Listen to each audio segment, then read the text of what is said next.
emdik.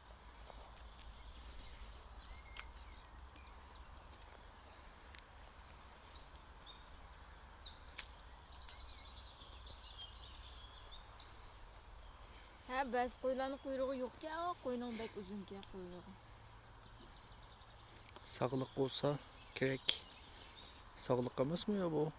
Ben galitalam koykana rast bu. Benim devamlı kuyruğu uzun ki de. Bizden qoyuların kuyruğu kaltı oldu. Ya dumlaq, mayıqdı, ya bulmuşsa kaltı.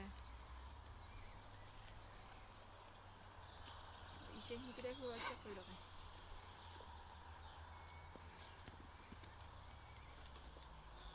Anlamışım da.